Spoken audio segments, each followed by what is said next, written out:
But I think it was a good year in the NFL. I do. I think that there was we saw a lot of teams like overcome a lot of obstacles. I mean, one team that you coached, you were the head coach of the Raiders for a couple of years, went to the playoffs with them.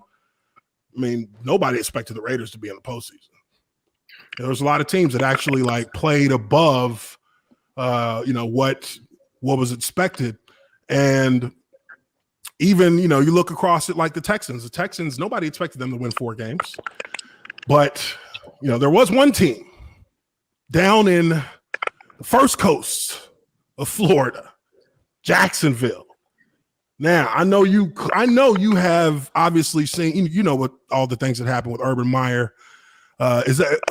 Tell me this, Coach, maybe you know better than I do. I've never heard of this before, but have you ever had a situation as a player or a coach where the head coach of the team doesn't travel back with the players after a game?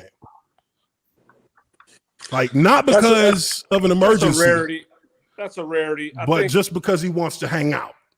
Yeah, that's a rarity. I mean, I think, if it wasn't like where he ended up, in that situation, where it was obviously not anything important, it was basically, I haven't really seen anybody, do that. I mean, other things maybe come up. I'll be honest. When we came and played a couple of years ago, we came and played the Jaguars, and then we went over to stay in, across the coast because we're going to play Tampa next, and then I came back for the Saturday game, Florida-Georgia game, which my son Luke was a starting quarterback.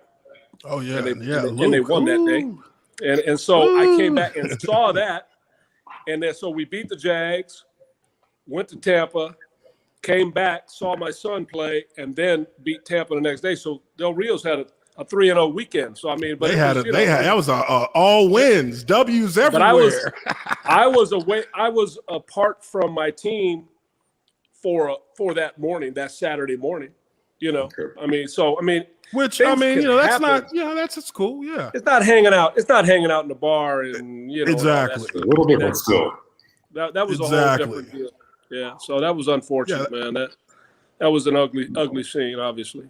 Yeah. I think that was, that'll break the locker room. I think just because when the details came out and the way that Urban was, kind of wishy-washy about it and how he didn't address the team. Like I remember one of the things you always talked about, when players had any kind of issue where they were talking with the media or anything, put your name on it, put your name behind it, like stand up for what you stand up for what it is. Like don't shy, don't be anonymous.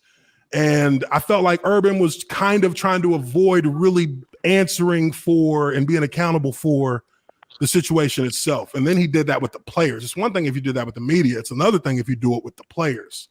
Right. Instead of actually talking with the team in the team meeting room, he just went around and kind of mumbled his way through it in the position meetings, and they laughed him out of the rooms. Like they laughed him out. And that's later true, on in this, I had heard that, but I have no idea of knowing.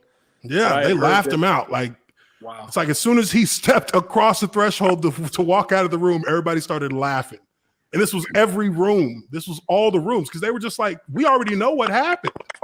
Like he was trying to kind of sugarcoat it a little bit. And that honesty goes a long way with players. I mean, that. I mean, you were always honest with us, right. And that's why we all respected you. I mean, shit.